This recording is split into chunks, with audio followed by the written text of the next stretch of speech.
We want to honor George. We want to honor his work, his legacy, but also, most importantly, we want to continue to do the work that George has so ably led and so ably represented.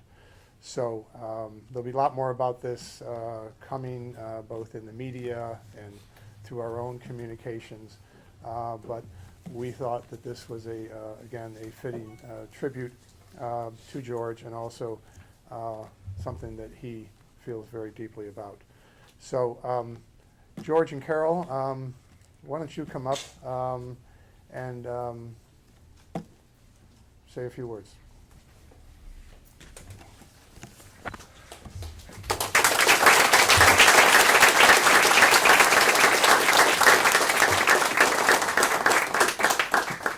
Before you talk about breaking down a big bad cop, I mean, this really does it. I don't know what to say other than thank you for everything, all the years. But, my main motivation with this, I appreciate all the accolades. I appreciate all that. I mean, who wouldn't? Over a 20-some year career doing this. But I said this to Jerry privately and to some of the media already and all, but now that some of the board members are here, I mean, what's got to happen here with this is not about me at all, okay? It's about HLE, and it's about continuing this work, okay, after I'm gone. That's all I want to see. I just want to see this work continue with the level, if not even higher than what it has been. We're the only ones out here. If we don't do this work, okay, a lot of other humane societies are getting out of the business of doing this. There is nobody to step up to do this, okay? Penny and I have talked many times. Barbara and I have talked about, local law enforcement. I mean, the Philadelphia police don't even have a block in their classroom curriculum for new recruits for animal cruelty, which has been something that we talked about from the day I think I started here. To try to make them more aware up there that what I'm saying, that we're not the only ones that enforce this law, and if we're not there, it's going to fall back on the municipalities, on the state, and on other law enforcement to be able to do this. So all I want to do is I want this work to be carried on. Again, this is not about me. This is nice. I appreciate this more than you'll ever know. And I mean, I try to do this job just one rescue at a time, one case at a time, one search warrant at a time. And if 10 years ago you would have told me that we would have had TV show, we would have had the Nat Geo Wild show, we would have had all this, I would have said you're out of your mind. I would have never believed it would have ever reached that level. To get it out there to the public, to show what we do and what we're about. And like I say, this is definitely not about me. Okay, this is about the continuation after I'm gone, about this work. That there's plenty of capable people. I've been blessed to have a law enforcement department that I have. These guys have been unbelievable, just absolutely unbelievable. I could never attain anything, without this department or without these officers being as dedicated as they are to this. This is not about coming in and getting a paycheck every week to these guys. It's about doing this work. And about getting the animals out of a bad situation out here. And, we deal with a lot of bad people out here, especially when you're dealing in the animal fighting world. There's nothing pretty about it. These guys risk their lives, especially in the inner city here, to do the work that we do. But if anything, I mean, I'm begging you, the board members and all, I mean, especially, you're the ones that set the agenda, you know what I'm saying, along with the CEOs and in this business. I've seen so many humane societies change in 20-some years, and their mission statement changes and whatnot. if anything, I just want this to continue. And you know what I'm saying, and be carried on. We got a lot of good, capable people in this department that can pick up, you know, where I left off with this with no problem. But I need the support. I need the support of the board. The HLE department needs the support of the board and the CEO and you know, all the powers that be, you know, that have the control to be able to keep this thing afloat. And you know, I just want to get it out there in the public's eye that, you know, again, you know, this is not about me. I had a great career. I have, you know, I look back on my whole career. No, do I want to die? No, I don't. Nobody does. But at the end of the day, I'm you know, I've been blessed with a good marriage. I got a good family. I had a damn good career. And, you know, I was able to mentor a lot of officers that came through here. You know, met a lot of people. You know, I have been blessed beyond.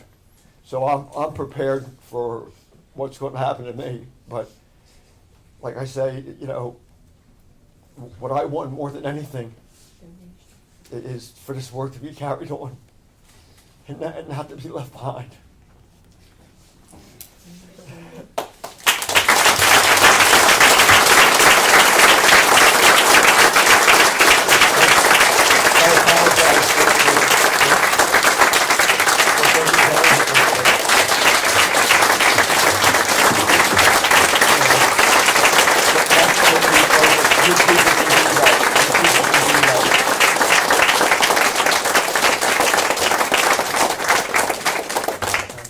Thank you. Thank you all so much.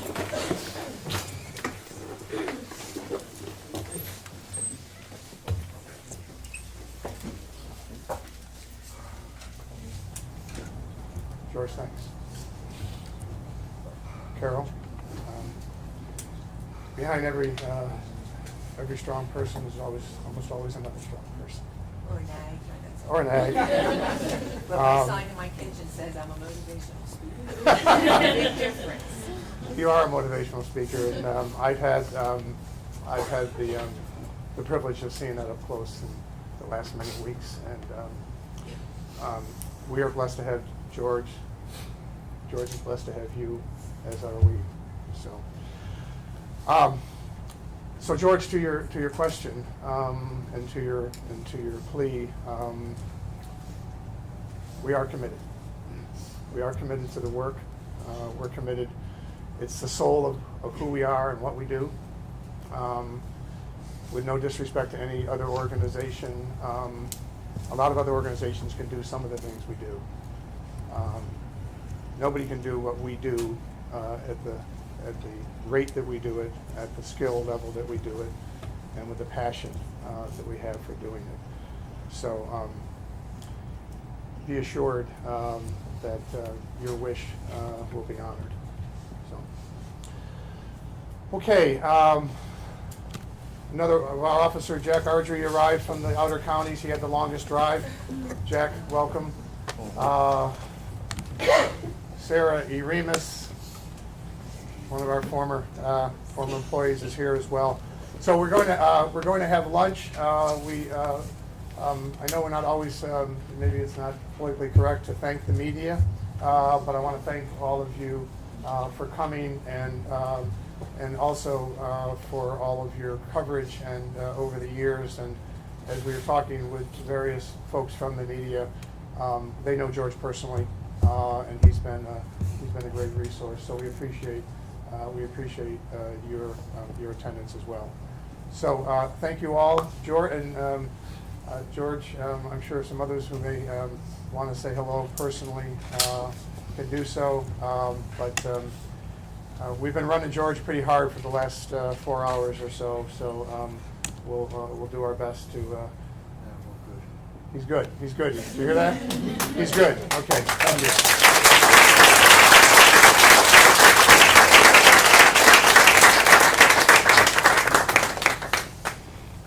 Okay, so what we usually do at this point is we stand up and we move the chairs and we move them around some tables and we grab lunch.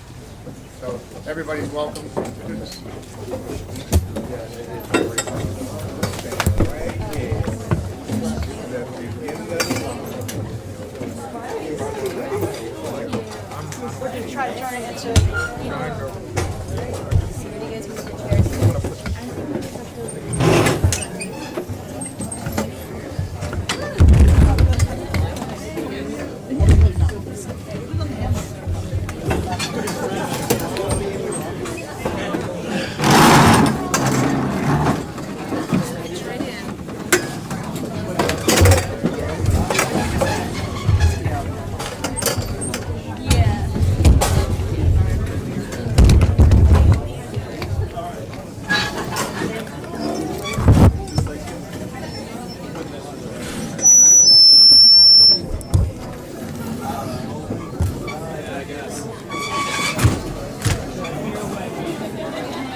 So why don't you just start off and talk a little bit about what it was like to work with George?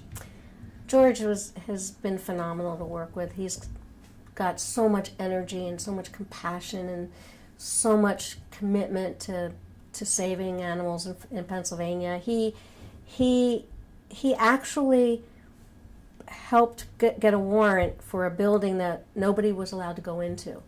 It was an apartment building that had been set on fire, and it was basically the only thing holding this building together was the ice from the fire water that they used to fight the fire with. And it happened in the middle of the day, so people's animals were still in there, and nobody would let us go in. George got a warrant, had an officer sit on the warrant all night so we could go in the next day and trap this one cat that was in this building. He would do anything. He is the bravest, most committed, most wonderful guy I've ever known. It's been such an honor to work with him. He's inspirational. His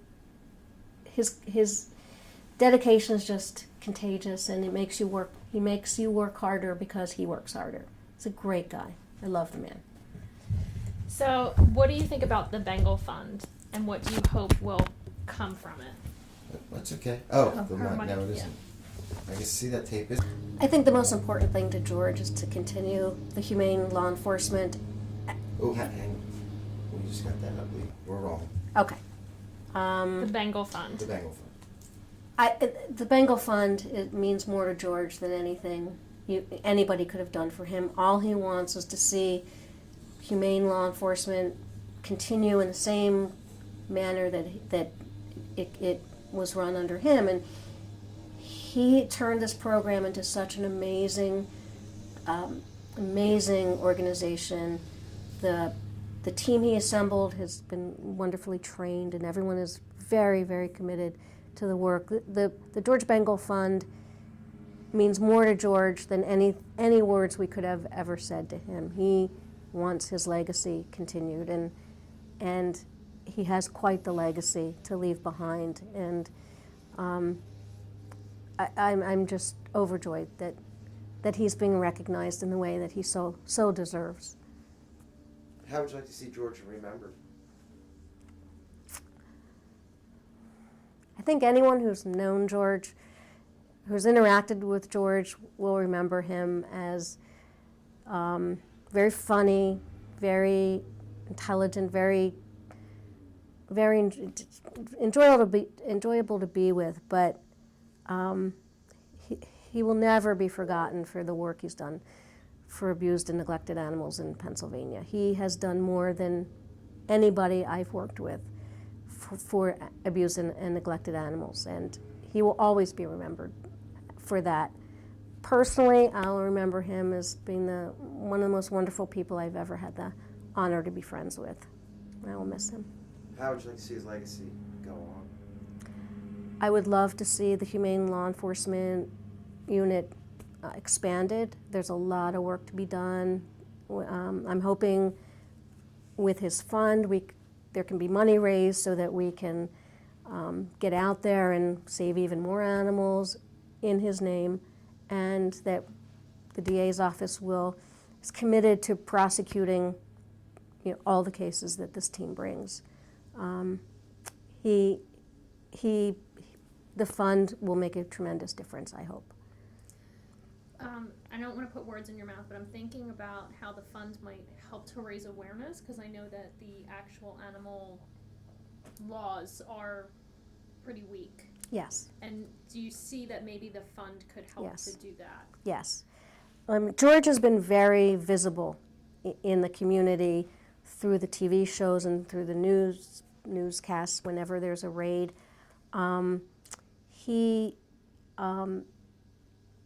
I just totally lost my train of thought. I'm sorry. Oh, I was talking about how maybe the Bengal fund could Oh, help to raise awareness. yes. Through the interviews of him, and every time there's a dogfighting raid or a hoarding situation, people know him. People recognize him.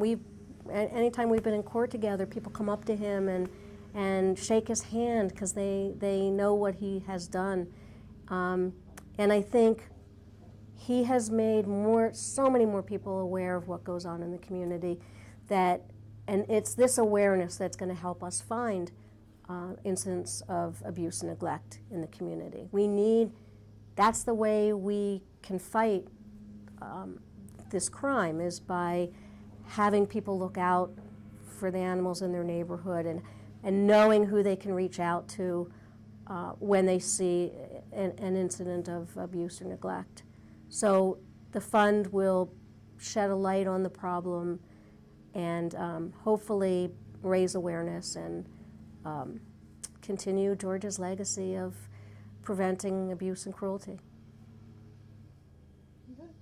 Yeah. Okay, will you make me eloquent? Room tone.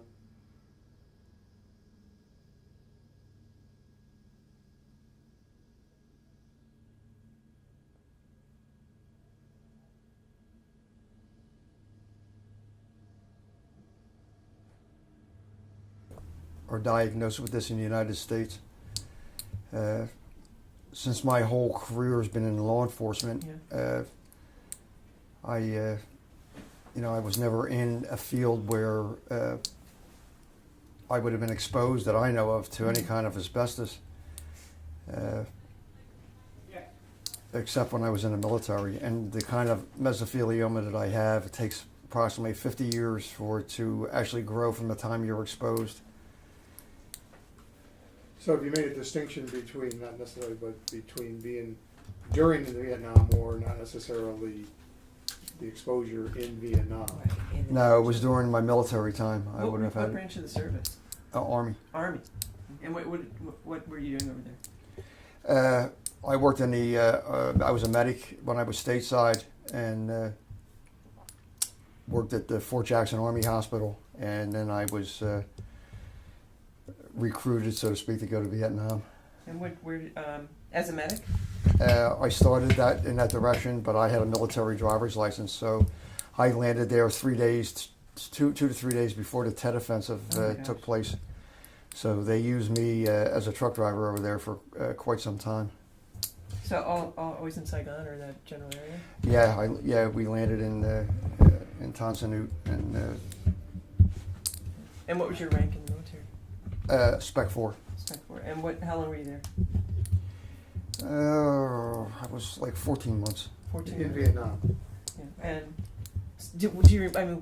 usually Navy gets exposed. Yeah, which is they. interesting. I was on a ship. I was betting you were Navy. We moved. Our whole company moved from the south to the DMZ, to Da Nang, which is I think it was the second largest or third largest city in Vietnam at the time, but it was right up on the demilitarized zone. Yeah. And we moved our whole company by boat, which took over a week. So I did spend some time on the ships. One of the other things that I vividly remember is that when you're in basic training, Fort Jackson especially is a very old fort, and it was built probably beginning of the. Philadelphia as a police officer, I'd never realized. Yeah, Is that when I came back post-war? when I came back from Vietnam, I had taken the test for state police and city police. Okay. And you ended up in city police? And yeah, the state police called first, but you had to go away for 6 months at Hershey for basic training, and I had just got back, and at that time my wife wasn't very happy about having me go away for 6 months, 6 months again for training, and not be home. So I went with the city. Okay. And what were you doing with the city? I had a pretty elaborate career. I was in major crimes, narcotics. Spent a short time in the SWAT unit. My last assignment was with the K-9 unit. I had an explosive trained dog. I worked with the bomb squad with a bomb dog. What was the dog's name? Sparky. Very appropriate. And how long were you as a city 20, police? almost 22 years. 20, okay. And was Sparky the reason you went into animal control? Yeah, actually, yeah. I wouldn't call it animal control. It's law enforcement. Transition Yeah. to animal. Happened to be the head trainer at that time for the K-9 unit. John Foster. He retired and went with a humane organization to head that organization up. Mm-hmm. And a few years later, I mean, he was a weightlifter. I was a weightlifter. We were in close contact with each other. And he knew I was getting ready. I was looking to retire, and so he asked me, he said, "Would you like to be a humane officer?" Well, I didn't know what a humane officer was. I had no clue. So at that time, he said, "Why don't you come down, do a ride along, see what it is they do, see if you would like that kind of work." So I did. Spent a few weeks on my off days doing ride-alongs and riding with some of the officers, and I actually found it pretty fascinating. And then I wound up retiring, and I wound up going with that organization. And Which organization was that? it was Women's Humane Society Okay. In Bucks? in Bucks. Yeah. Well, they were here in Philadelphia, 30th. I don't know if you remember that or not. They were All my time. 30th in Clearfield. But now it's the organ. Okay. Yeah, they moved from there to Bucks County. Clearfield. So they had a full law enforcement department there when John was the CEO up there, and after 15 years he had passed away, and board of directors changed, things changed, and Is John Fisher, you said? What was his last name? John's last name? Foster. Foster. Okay. And after 15 years, like I said, he passed away, and then the organization decided to really go into another direction. Mm-hmm. And they started slowly doing away with their law enforcement department. So from there, I left, and I wound up with going with Delaware County and heading up their law enforcement That's where I department. first met you. That was in 2006, right? 2007? Yeah, it would have been in actually 2005, somewhere in there, because I spent about 2.5 years I was there. A little over 2 years I was at Delaware County. That was before Whiskers? Or after Whiskers? It was after Whiskers. The Whiskers the cat. Yeah, it was actually at that time. Really? I At had that just time? left. In fact, that was one of the catalysts that. I had nothing to do with that particular part of that. It was nothing to do with cruelty. That cat. That was a whole shelter issue. Yeah. But due to that, and there was one other one, Keisha, I think. Keisha was the lawsuit. Yeah, and that was the other thing that exploded in the media. Yeah, thank you. About that way that was handled, and once again, it had nothing to do with the law enforcement department, but all the pressure from that, the CEO decided that he wanted to leave the position, Mm-hmm. and he had actually been in my Bill. Yeah. Bill's a good guy. I've known him for many years, and he's a straight shooter, but he just got caught up in you know what I'm saying, in something. No, I covered that one, so yeah. It should have never happened the way it did, and it was sort of a crazy situation. But I felt kind of bad. I was asked to come here like a year prior to that almost, because they were making a lot of transitional changes here at Pennsylvania SPCA, and I was very happy down there. It's a small, community. It's a nice community. I like Delaware County very much, and I was kind of reluctant to leave. I sort of found a home there at the time, but then when Bill, said he just was a bit overwhelming for him, all the what had happened, that he wanted to get out. I felt kind of bad because I had taken his position. Yeah. If he would have retired, you know what I'm saying? He wasn't really ready to retire, so that was one of the reasons actually that I decided to leave. That way he could come back, retain his old position, and then, like I said, I was blessed that I was offered a job here. Mhm. So, No, it's covering that. the fact that we have training every year, that we interact with all the shelters throughout the state of Pennsylvania, especially the shelters that have law enforcement. Like our training is actually right now, a lot of my officers are up in Harrisburg in training. Oh, really? But it was, it's a hard thing because, the shelters, like I said, they go in transition and different board comes on and It was the board. things change. Yeah. And sometimes they change for the better, sometimes they change for the worse. Yeah. And Well, they were kind of. I think things maybe that other states haven't been. it's literally, it's not easy because you have so many different organizations that deal with certain types of animal welfare, like dog law. All they deal with is just dogs. It's licensing. They have their own bailiwick that they enforce. Mhm. Then you have state humane officers, which is where the purview we fall under, which is that's a whole nother total area. And then you have the game commission. I mean, we overlap with the game commission also, in a lot of cases of animal cruelty. So you have a lot of organizations, and then you have animal control, Right. which is here in the city, and you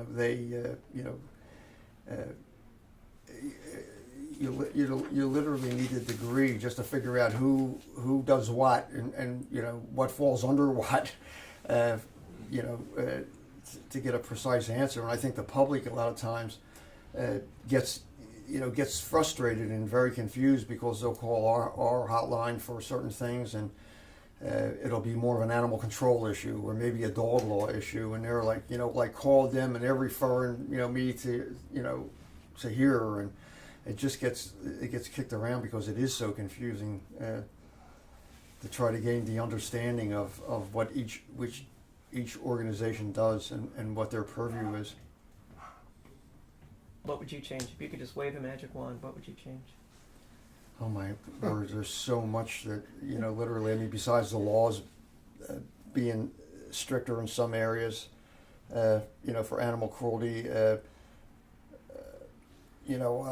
would like to see, on my end of it, I would definitely like to see, when, a lot of the fines and penalties, everything goes to the city. I would like to see more of that come back to the SPCA, who's actually doing the enforcement, doing the work, and spending the money to be able to do this enforcement. And, at the end of the day, we're taking the burden off, municipal law enforcement, which is, and we're not getting compensated for any of that.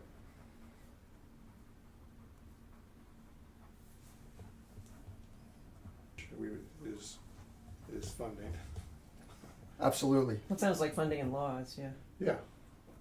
Yeah, I mean, and dog law should cover, I think, definitely cats should be included in that. They're domestic animals. All domestic animals. Yeah. Like guinea pigs or whatever. Yeah.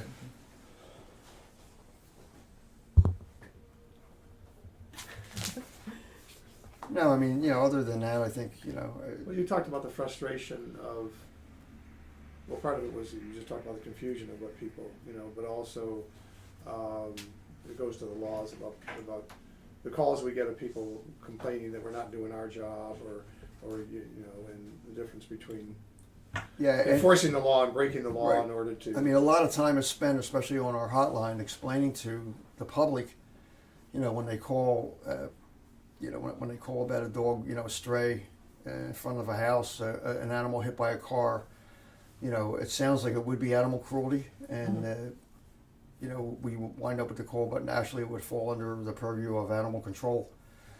So yeah, it's an educational process a lot of times on the phone, you know, to educate the public as to who covers what and who you know, So public education is Yeah. another part of that. Okay. that's definitely a big part of it. The city doesn't do much outreach, especially for licensing. I think they're what, like 4%? I definitely would like to see all that changed. Okay. Any other magic wand requests? You got the rest of the day. I could probably go on and on and on. Oh, what but else no, is I on mean, your list? Yeah. Pennsylvania. Your name, Pennsylvania, that they understand you're not. Well, I mean, people have to, you know, on our end. I mean, one of the big things, the biggest thing is that, you know, people have this thought in their minds that, you know, that we are funded by municipal funds somewhere, either through the state, the city, or federal, you know, federal funding. And that's not true. Everything we do here is all donations. Everything rises and falls on you know, the donations that the people send in, so we can complete our mission here and carry on what we do. And I think that's the biggest thing that a myth that has to be exposed out there more than anything. As long as I've been in this work, you know, we do fundraisers. We meet with the public, and there's always someone inevitably that will come up to you and say, you know, well, you guys get, you know, you guys get money from the state. You guys get money. You're Pennsylvania SPCA, so they use that name recognition, thinking that, you know, we're part of some state or federal or you know, or local organization, and we are not at all. So I mean, that's a myth that needs to be dealt with out there, and you know, people have to understand that this program strictly rises and falls on what people donate to us to keep this program alive.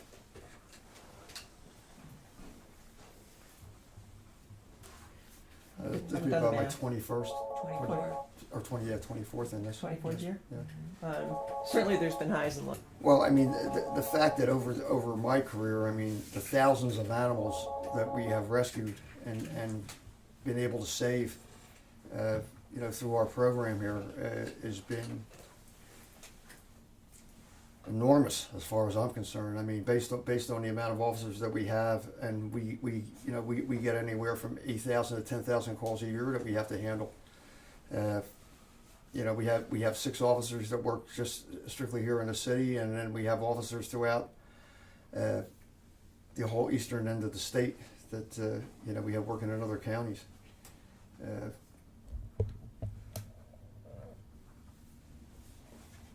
So I mean, it's monumental because nobody else is going to step up to the plate to do this work.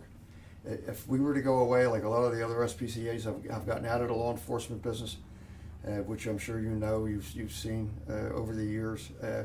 You know, more and more of that burden is falling back, especially on Pennsylvania SPCA, since we are the largest in the state. You know, and have been doing it the longest. You know, people are looking, you know, to us to, you know, to pick that slack up and, you know, carry on with, you know, doing this kind of work. Because if we don't do it, I don't know who will. No local law enforcement that I know of, and I've worked with the state police.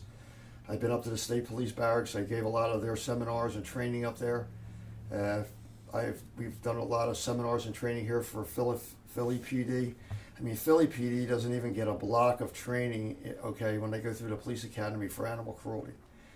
They get zero training. So, you know, that's you know, that's a problem.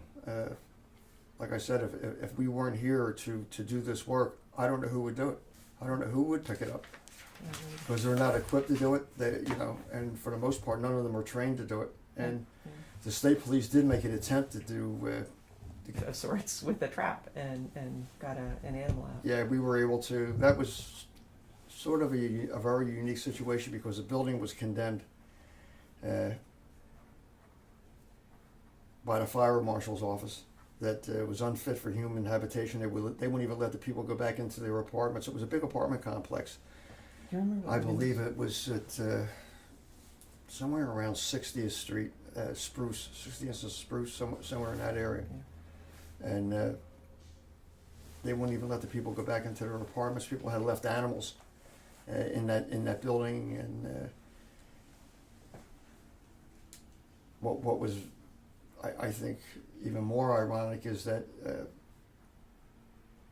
I was able to secure the search warrant to go into the building, and I was actually trying to get, since this was a condemned building, you can't order, I wouldn't order any officer to go into a building and take that kind of a risk, unless it was voluntary and they knew what they were actually getting into. Mm-hmm. So it actually, the district attorney wound up going in with me Really? in the building, When? Barbara. Oh, Barbara. Okay. Yeah, and we were able to rescue a few animals out of that building that day. So you knew there were animals there. There, and like I said, it was a big complex. All the apartment doors were broken open, so the animals could run anywhere in the building. Part of the building had collapsed, but it was something that needed to be done. So we did, we did it. And what was the ice piece? It was. It's held together by ice. Yeah, it was part of the building was because it was in the winter when Right. when It's a the winter when the thing. fire when happened they and it throw the froze. ice, it just froze. Yeah. It looked like a glacier inside of literally inside of the building. The sheets and sheets of ice. That we do typically, like I say, we tend to stay more with the actual cruelty investigations, but That's the bad. we're not going to leave an animal up a tree somewhere, or if we're especially if we're on location, Mhm. and we're not going to let an animal languish in some fallen down apartment building if there's any way possible to be able to get in and rescue the animal. But Is there an Barbara animal- Paul has Yeah. been an advocate since the inception of at least when I got here. I mean, she. I can't say enough about her. In the district attorney's office, she has been a great resource for the organization. 24 years, and that just kind of sticks with you one way or the other. Wow, that's if I had to put my finger, I'll tell you. I don't even. I mean, I'm sharing this with you. Yeah. I don't even walk back into the shelter to look at the animals when I come in because I would want to take them all home. I try to distance myself from that because of the emotional part of it. Mm-hmm. Like I say, I do this job one animal at a time, one case at a time. And for me, every animal that you pull out of a bad situation is a life saved. And I've seen some more bizarre cases. Animals. One comes to mind where we went into a house. The warrant unit went into a house to arrest somebody, and they saw a dog emaciated in the property. It was actually in the backyard, or in a bedroom. I'm sorry, in the bedroom of the house.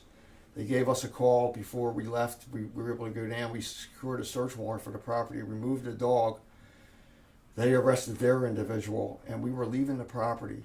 And I was walking out the back, and I was making sure that all the officers had all their equipment, and gathered up all the evidence that we needed for an animal cruelty case against the same individual that the warrant unit arrested for another crime. Mm-hmm. And I went to the back door to check to see if it was secure as we were going to go out the front, and I heard this whimper. And I was like, I said to my officer, did you hear that? And they said, no. And I said, let me go out in this backyard. The backyard, literally, without exaggeration, probably had 6 feet or more of trash, mattresses, just junk, plastic bags of garbage that looked like it had been accumulated back there for years in this row house. And it was just nothing more than a postage stamp backyard. And I'm standing there and I'm listening, and I said, I can hear something coming from the trash. So I got all the officers back in the house. We started digging in the trash. Here we found an totally emaciated dog, buried in that trash, literally tied to one of the drain down pipes in the back of the yard under all of this trash. And we were able to save that dog. I mean, that dog barely made it. It came back here, couldn't even stand up. It was so emaciated. But that's one that really stands out. Like, how in the world